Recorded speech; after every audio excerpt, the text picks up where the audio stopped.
Buen día, estimados oyentes. Ya estamos aquí otra vez, una semana más, con mucho gusto, con mucha alegría y con la intención de seguir con este libro que me ha sorprendido bastante, me sorprende bastante, que se llama Prescripción para Vivir, que lo escribió Rohiji Ravani. La primera edición es de 1950. Y bueno, ha habido luego en el 78 y en el 81. Pero les digo esto porque me parece que a pesar de los años que han pasado, pues es de plena actualidad. Ella nos va llevando por diferentes temas, como ustedes ya quizá han podido escuchar en los programas anteriores, pero que ahora pues nos está ilustrando desde el capítulo 10, pues nos hace un poquito un recorrido por las diferentes religiones principales que conocemos a día de hoy, las ramas, el tronco de las diferentes religiones, aunque nosotros conocemos más las ramas, porque hay muchísimas. Pero bueno, pues en primer lugar me gustó mucho el capítulo que decía, el capítulo 10, porque nos habla de Mahoma o de Mohammed, que es el verdadero nombre. Mahoma es un nombre que se le puso, creo que fue aquí en la península, pero es Muhammad. Y nos cuenta cómo fue su vida, ¿no? Cómo fue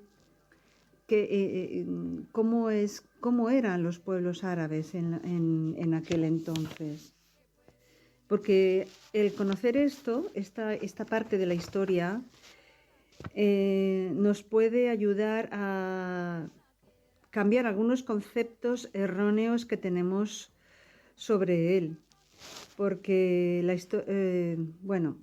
no ha sido tratado bien ni siquiera por sus propios seguidores, según dice la autora. Y que, bueno, pues así también nos habla de Cristo y de los judíos, ¿no?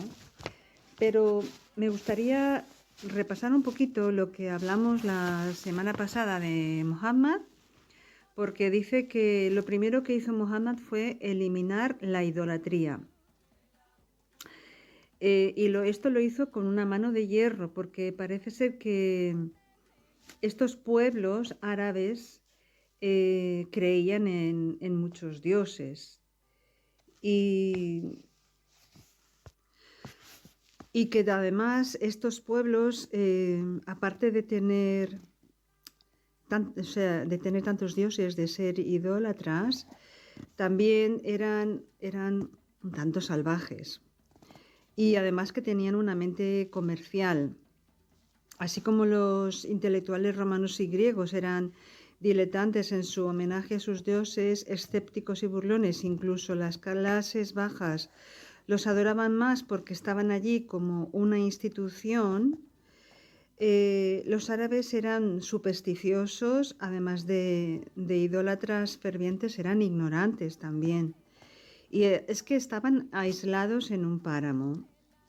¿Y en qué se basaba su vida? Era los camellos, los dátiles y el agua, que además también utilizaban mucho las especias y los rebaños. Pero era un pueblo salvaje y primitivo y eran muy agresivos.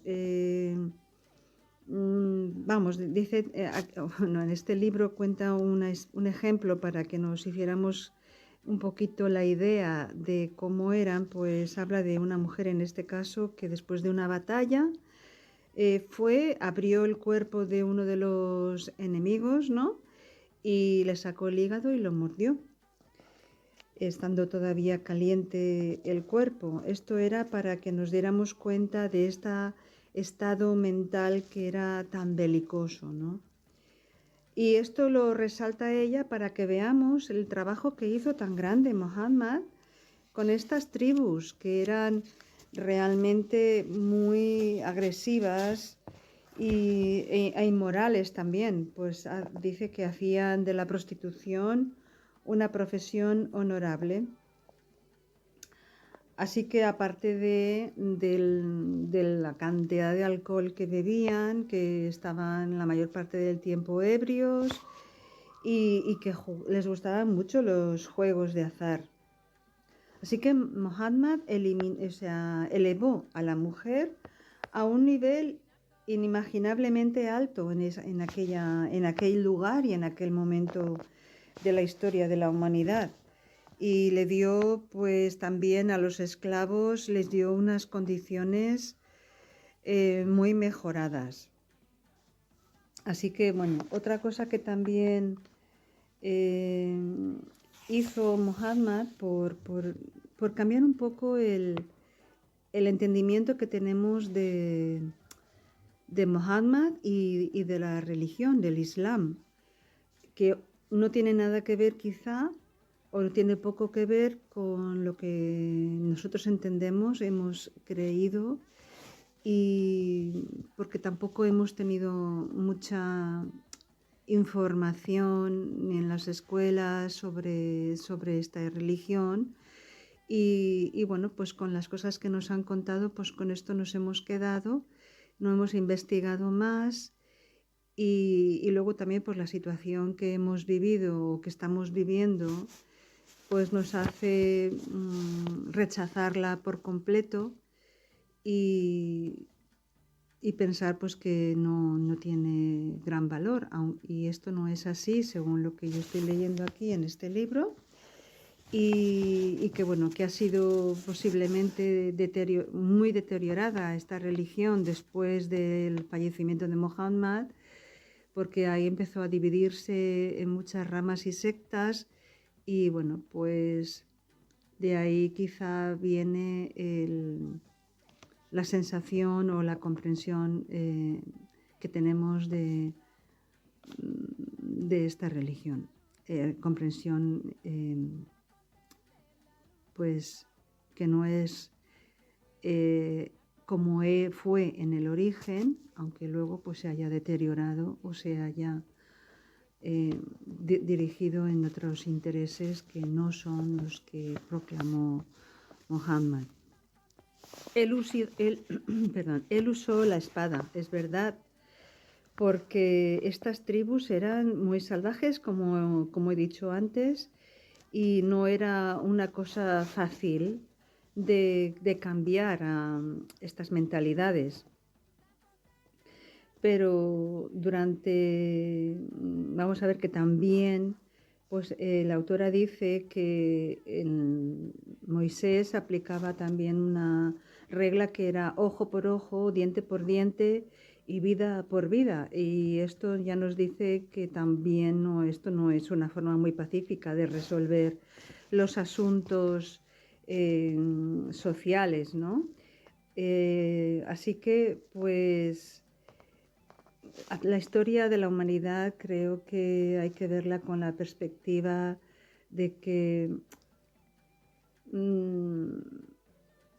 ha cambiado totalmente. Ahora tenemos otras nociones, otros baremos, y aunque se sigue delinquiendo, y bueno, ni quiero hablar de esto, pero que hay cosas que a día de hoy ya no comprendemos, ¿no? Ya nos basamos más en la justicia y esperamos que sea la justicia la que resuelva los atentados contra nuestra persona, nuestras propiedades o familia de una forma legal, ¿no? Pero aquí, pues en el pasado no. En el pasado era ojo por ojo y se utilizaba la espada y se mataba a diestro y siniestro para defenderse. Y también nos dice que otra cosa que se ha criticado a Muhammad es porque tuvo muchas mujeres.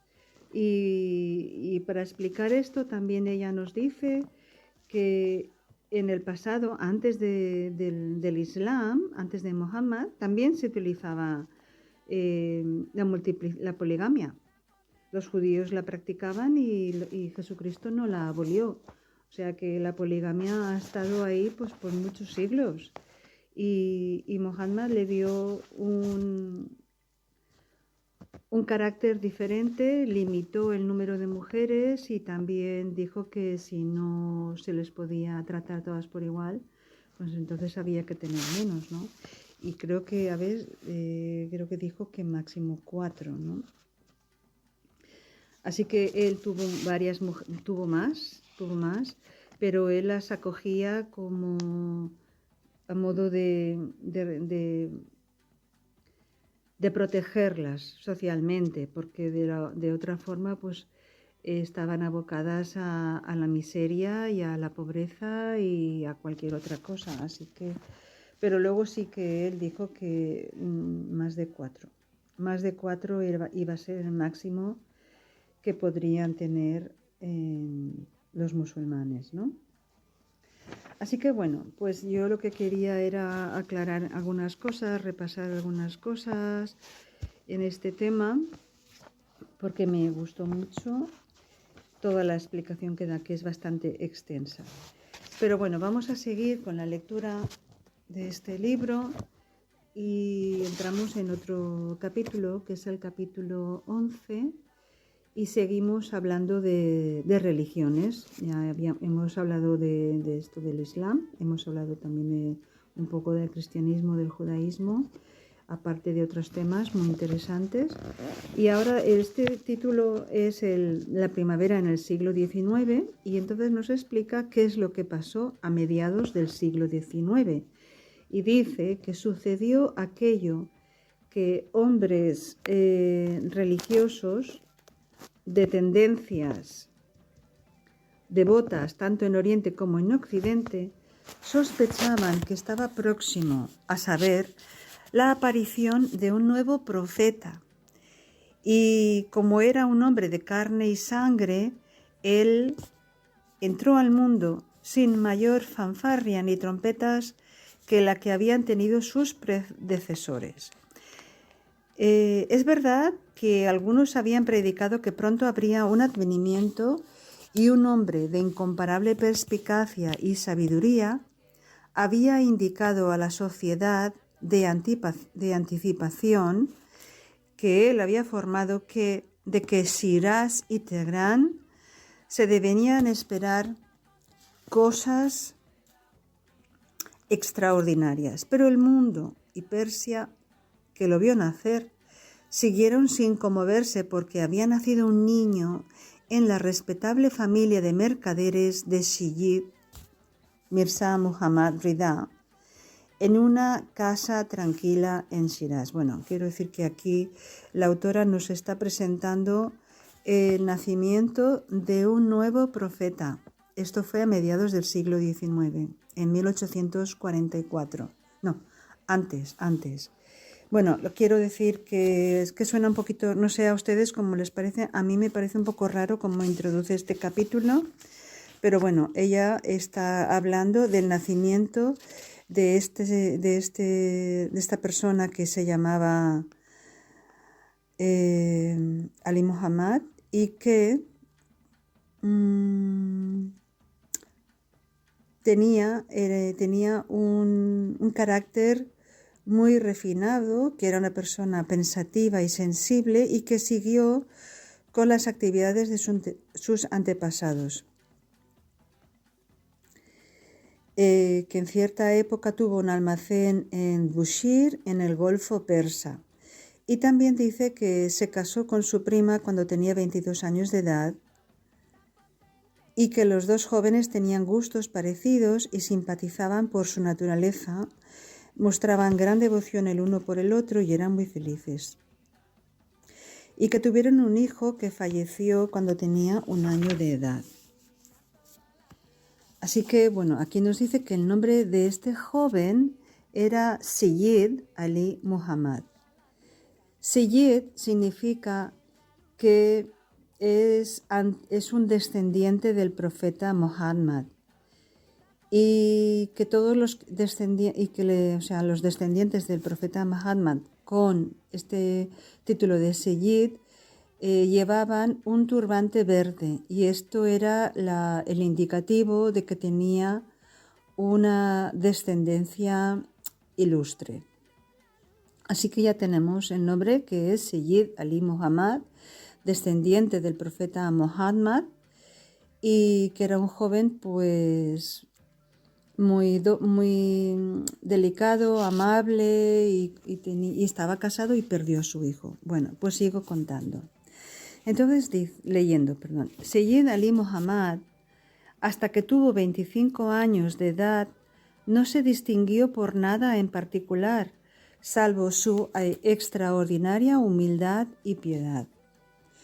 Cuando era niño, había asombrado a su maestro por la perspicacia que había mostrado en comprender materias más allá del alcance de la mente de un niño, y porque parecía conocer en forma instintiva la respuesta a problemas propios del pensamiento de un adulto. Su maestro había comentado sobre este punto e incluso había dicho a su tío que era imposible para él enseñar a un niño que era tan capaz de comprender muchas cuestiones abstractas que él mismo era incapaz de interpretar y que de hecho él estaba aprendiendo del niño y no el niño de él. Pero ha habido muchos niños prodigios en este mundo que nunca resultaron ser profetas. Para evaluar y comprender plenamente el fenómeno de este joven de Shiraz, hay que comprender algo del pensamiento contemporáneo persa en esa época. Había un grupo bastante grande y poderoso de eruditos a quienes se les había enseñado que todas las características de la época, el estado del mundo en general y las fechas que consideraban proféticas indicaban el hecho que era inminente que se derramase en el mundo un poder espiritual y que debían prepararse para recibirlo y de asegurarse de que no fracasen en reconocer la persona quien sería su canal. A esta gente se les conocía como los Shaikhis, de acuerdo con el nombre de su fundador, Shaikh Ahmad y Asai. Así que en mayo de 1844, Seyyid Ali Muhammad, del que hemos hablado antes, después de regresar a su ciudad natal desde Bushir, vivía tranquilamente en su hogar. Ahora tenía 25 años de edad. Era delgado, de mediana estatura, con una fina nariz aguileña y ojos grandes de color castaño, frente bien dibujada, pelo, barba y bigote de color castaño oscuro.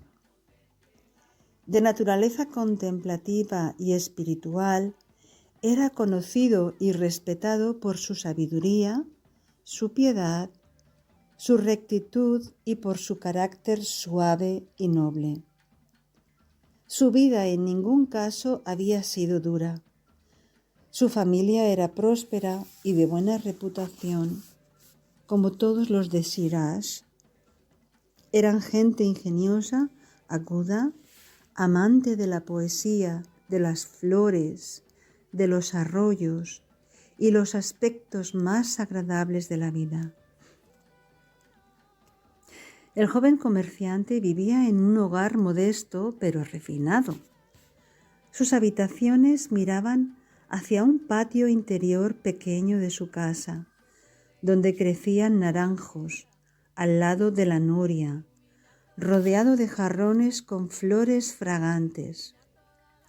Los pisos estaban alfombrados con las hermosas alfombras de su ciudad natal. Se usaban lámparas y candeleros de cristal. Las paredes y los cielos estaban decorados ricamente y con buen gusto con arabescos estucados.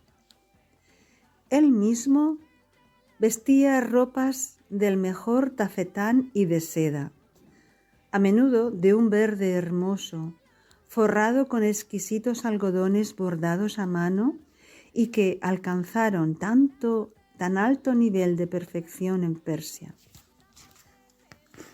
El mundo había sido bueno con él.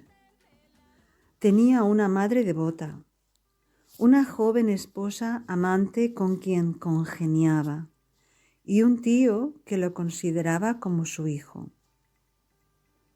Era huérfano de padre. Bueno, cierto día al atardecer se hallaba caminando fuera de la muralla de la ciudad. Al acercarse el ocaso, vio a un cansado viajero que se aproximaba a la puerta de la ciudad. Se acercó al extraño, lo saludó en forma amistosa, para gran asombro de éste, y lo invitó a que viniese a refrescarse después de su largo viaje. El viajero, demasiado cortés y sorprendido como para rehusar, le siguió a su casa. Seyyed Ali Muhammad sirvió a su invitado té que él preparó con sus propias manos en señal de estimación. A las protestas de su huésped de que su hermano y sobrino lo estaban esperando en una mezquita en la ciudad y que debía apresurarse para reunirse con ellos, él observó sin perturbarse: «Usted debe haber hecho que la hora de su regreso dependiese de la voluntad y agrado de Dios». Esto le dijo.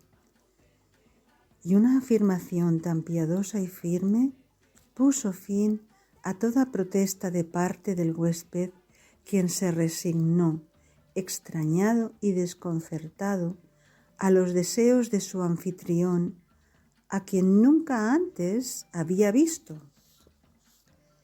Interrogado en cuanto a sí mismo, el viajero, un joven sacerdote que solo era 2 años mayor que Seyyed Ali Muhammad, habló sin inhibiciones con su recién encontrado amigo. En verdad, su mente estaba preocupada y se sentía feliz de desahogarse ante oídos comprensivos. Él era un saíqui. No hacía mucho su jefe había fallecido después de informarle que su muerte debía ser el preludio al advenimiento de aquel a quien todos esperaban con ansiedad, el portador de un futuro alumbramiento para el mundo. Desde entonces él, Mullah Hussain, había pasado semanas recluido y orando, suplicando que Dios le guiase a la fuente de esta nueva luz en el mundo. Finalmente, impelido por una fuerza interior irresistible, había viajado desde Karbala, en Irak, a Shiraz, al sur de Persia. Seyyed Ali Muhammad mostró gran interés en la historia de su huésped y le preguntó detalladamente con respecto a lo que esperaba encontrar en ese prometido para identificarlo. A esa hora el sol hacía rato que se había puesto y los 2 jóvenes se sentaron en el suelo como era costumbre y mirando el uno al otro quedaron absortos en conversación. Mullah Hussain, sacerdote de profesión, un estudioso profundo, tan sobresaliente entre los saíquís que muchos de ellos le habían asegurado que si él se declarase el prometido, ellos estaban dispuestos a aceptarle. Era en realidad el jefe actual de la secta.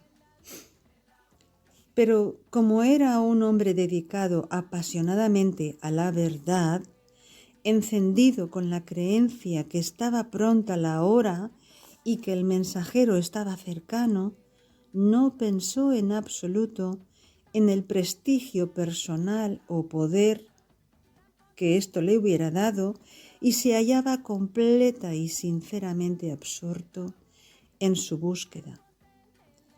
Con la seguridad nacida de la convicción y de la práctica, expuso en forma concisa lo que se había enseñado a los saikis que debían esperar de aquel que buscaban. Sería un descendiente del profeta Muhammad, así lo afirmaba la tradición. Tendría entre 20 y 30 años de edad. Sería de estatura mediana y no fumaría.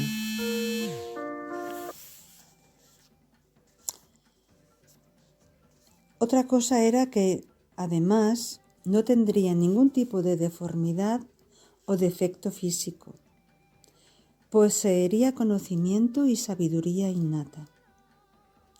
Y así desarrolló su tema con entusiasmo. El joven comerciante de Shiraz lo miró con sus ojos hermosos y pensativos y con tranquilidad dijo: «Mirad, todas estas señales están manifiestas en mí». A continuación procedió, punto por punto, a aplicarlos a sí mismo y demostrar que todas se ajustaban a él perfectamente. Mulá Hussein estaba cansado, había viajado desde lejos a pie. Sus pensamientos habían estado ocupados continuamente con su intensa convicción de que debía y que podía encontrar la nueva luz en medio de ellos. Esta osada declaración, impuesta sobre él en forma tan repentina e inesperada por un completo desconocido, no solo lo confundió, sino que casi le irritó. Se apresuró a informar a su joven anfitrión, quien decía palabras tan portentosas, con tan callada certeza, que aquel que él y sus compañeros saikíes esperaban era un hombre de trascendente santidad, que su mensaje sería uno de poder insuperable y que él poseería gran conocimiento intuitivo. Apenas habían salido estas palabras de su boca, dichas en tono de suave reprimenda, cuando Mulá Hussein sintió agudo remordimiento. Gran temor invadió su corazón. ¿Y si este joven fuese efectivamente por algún milagro aquel que buscaba? Sincero en su deseo de la verdad, con exclusión de cualquier otro sentimiento, juró a sí mismo que moderaría su tono si su anfitrión insistía sobre el tema. En realidad, llegaron en torbellino a su mente todas las pruebas mediante las cuales estaba seguro que podría establecer la autenticidad de las afirmaciones de aquel que buscaba. Había preparado un tratado con muchos temas abstrusos que de por mucho tiempo le habían desconcertado. Con seguridad que el prometido se los contestaría todos. Su jefe también le había dicho que cuando aquel que esperaba apareciese, él, sin que se lo pidiese, revelaría un comentario sobre uno de los capítulos del Corán que relata la antigua historia bíblica de José y sus hermanos. Seguramente ustedes oyentes conocen esta historia, ¿no? De José y los hermanos que lo abandonaron. Bueno, pues sigo leyendo. Pero Seyyid Ali Muhammad no se mostró inclinado en absoluto a abandonar el tema. Al contrario, exhortó a Mullah Hussain para que observase atentamente para ver si todas las cosas que se le había enseñado que debía esperar encontrar en aquel que buscaba, pudiesen encontrarse en verdad en él. Así, estimulado, el huésped, con mayor deferencia aún, sacó el tratado que había preparado y se lo presentó a su anfitrión, rogándole que lo mirase con ojos indulgentes. Bastaron algunas ojeadas para mostrar su sentido a Seyyid Ali Muhammad. De inmediato desarrolló los temas abordados y aclaró el significado de ciertas enseñanzas y dichos en forma tan brillante que Mullah Hussain quedó asombrado y sobrecogido. Seyyid Ali Muhammad informó entonces a su huésped que no era para las criaturas de Dios poner sus deficientes normas para juzgar sus verdades, sino que correspondía más bien a Dios poner a prueba su sinceridad. Si él no hubiese sido su huésped, su posición habría sido, por cierto, grave, pero que Dios es munífico y lo había perdonado. La gente del mundo había sido creada para conocer a su Dios y para amarle, por lo que debían apresurarse a este umbral para recibir la gracia de Dios.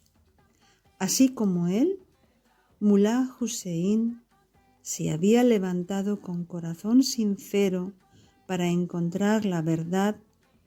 Todos los hombres deberían levantarse a buscarla con la misma constancia y determinación. ¿Qué le sucedió al mercader de Shiraz?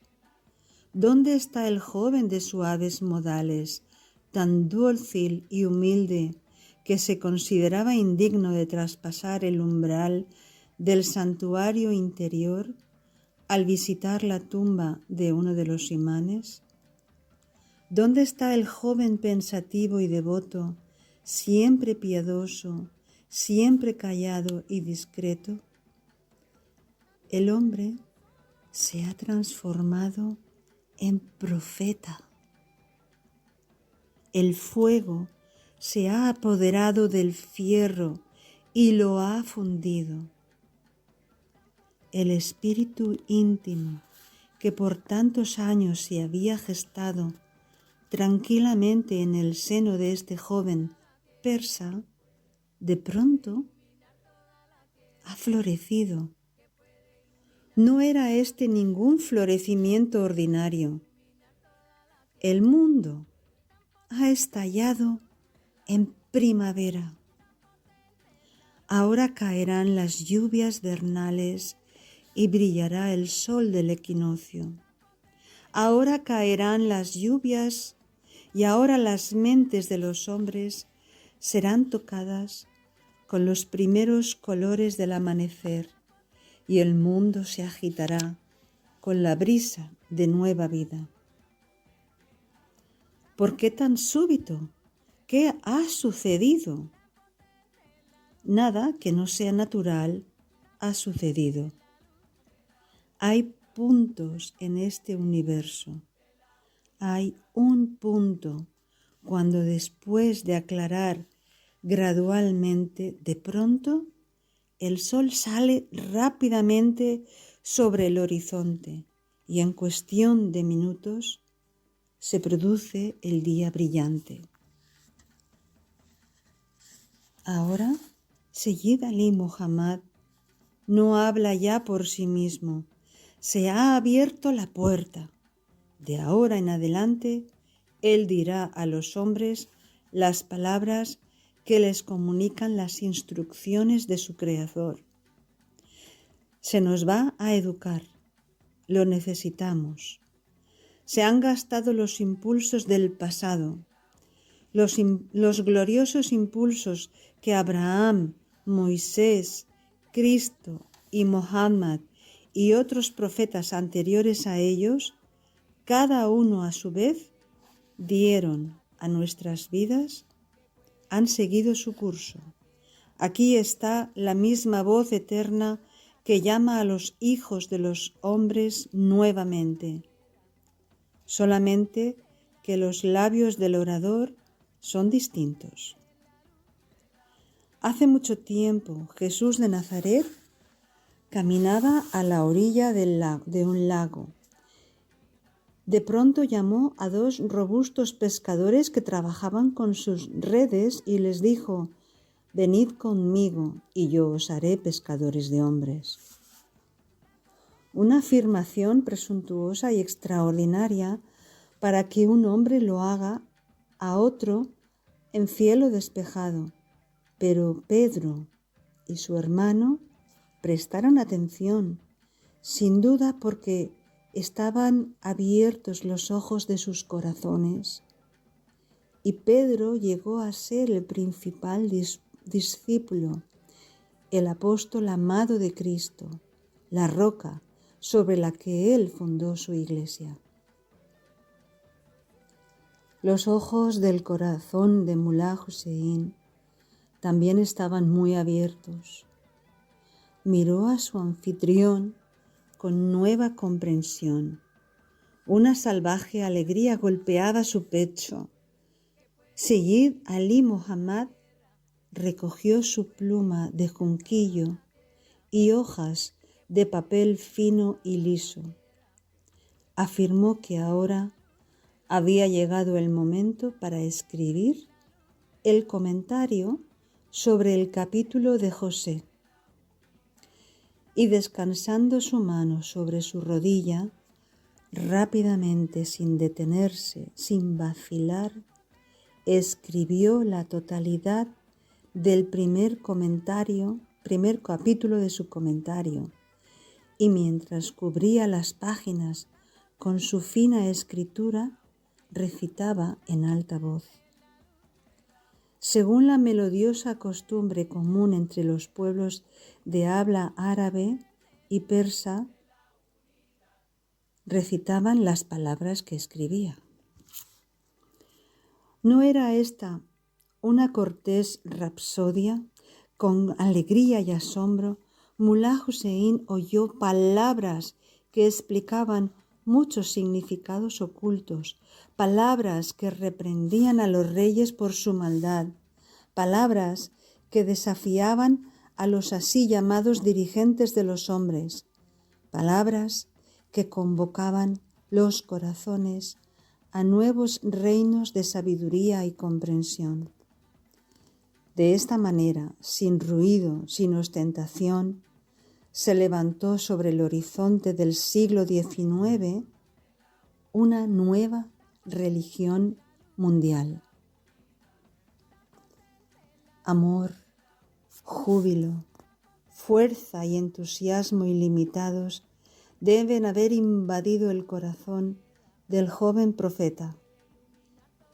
En las venas de cualquier joven de 25 años, la sangre fluye con vitalidad fuerte y ávida. Y aquí estaba él, recién pasado el umbral de la vida adulta, y aquí estaba su país, que necesitaba con tanta desesperación ayuda y reforma. Tan corrompido, tan supersticioso, tan atrasado. Y más allá estaba el vasto mundo que también necesitaba iluminación. ¿Y qué mensaje tenía para dar? Prácticamente no había provincia de la vida humana que no estuviese necesitada de un toque curativo. La sociedad estaba enferma, su cuerpo se pudría con llagas, pero él tenía el remedio en sus manos. ¿No escucharían los hombres? ¿No estarían ávidos de compartir por su propio bien?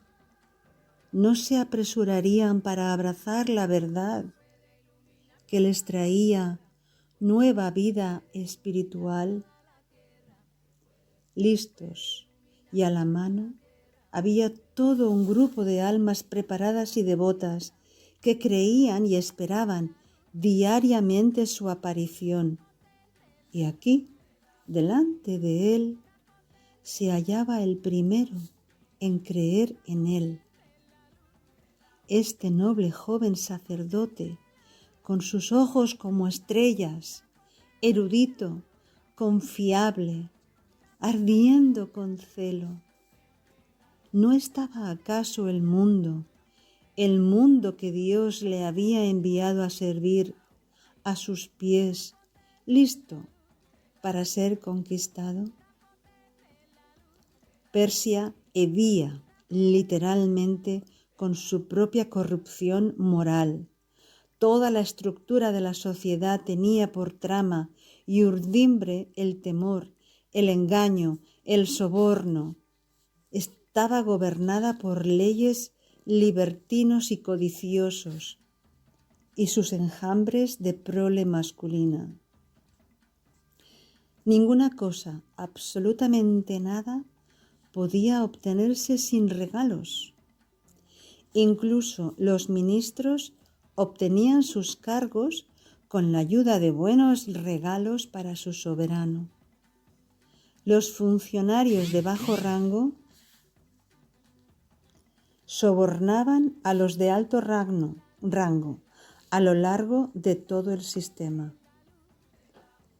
Sin propinas o la concesión de privilegios o algún otro tipo de soborno, no se podía hacer nada en ningún sector de la vida.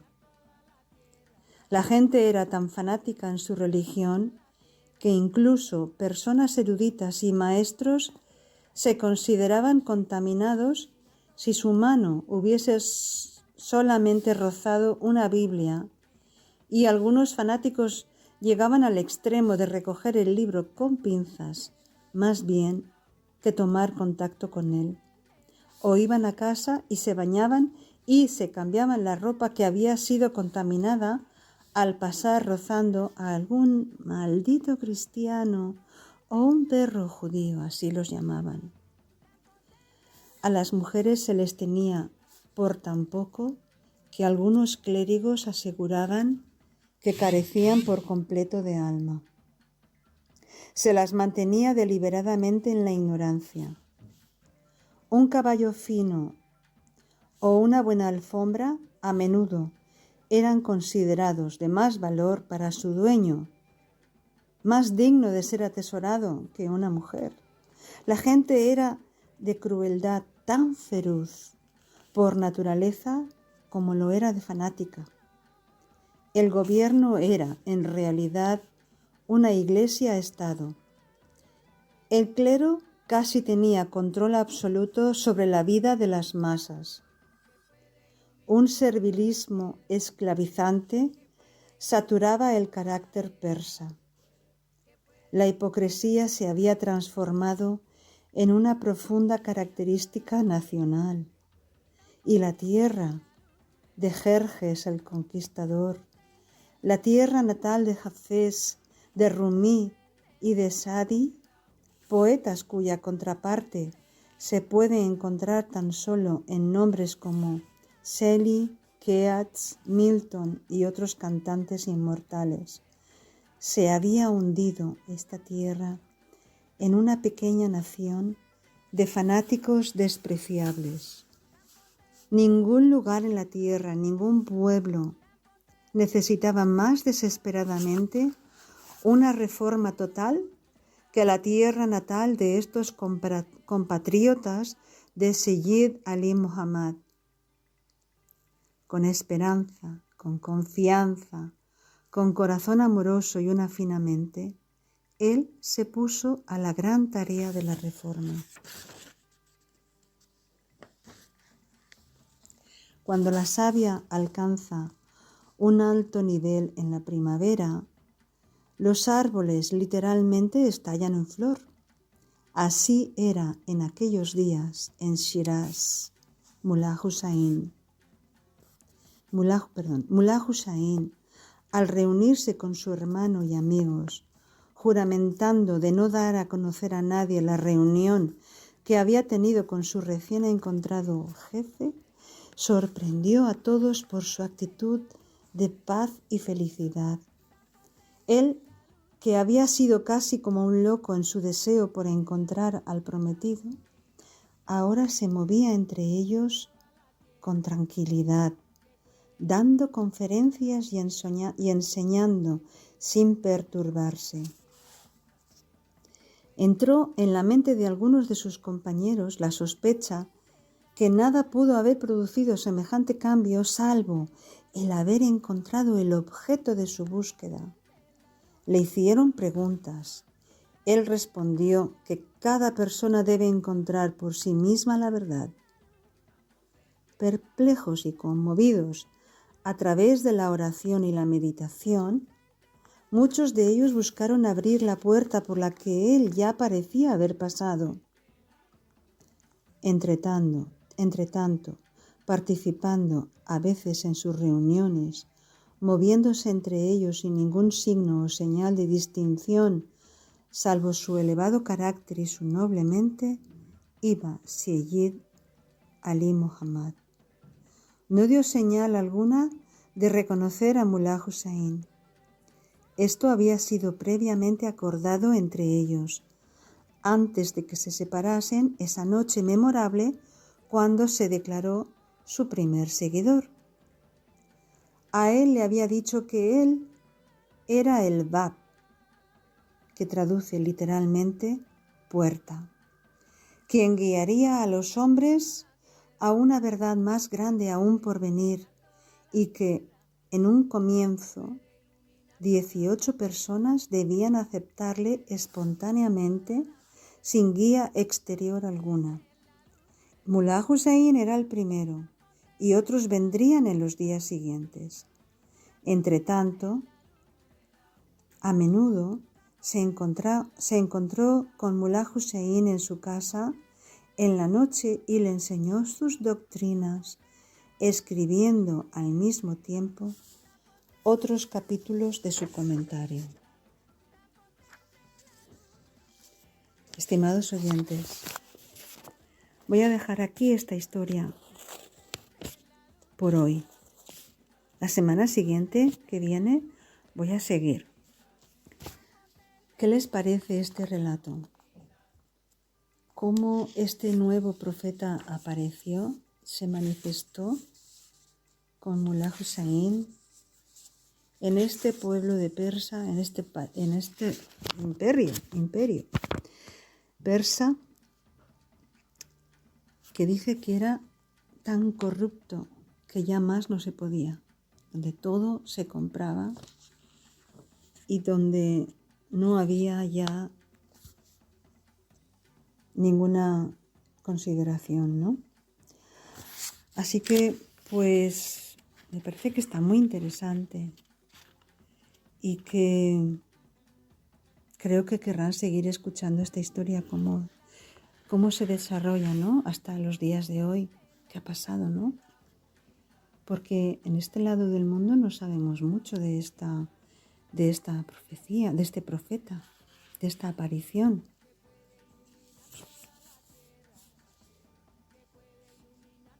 Bueno, pues aquí lo dejamos, esperando y confiando que tengan una feliz semana, que todo vaya muy bien con ustedes.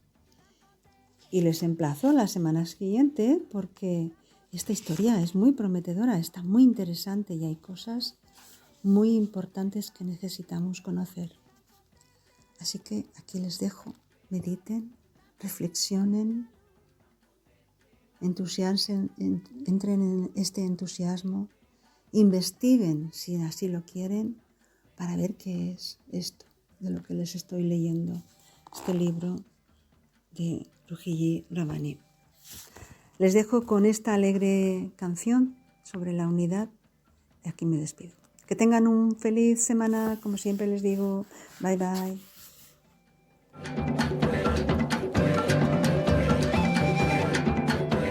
La tierra es un sol.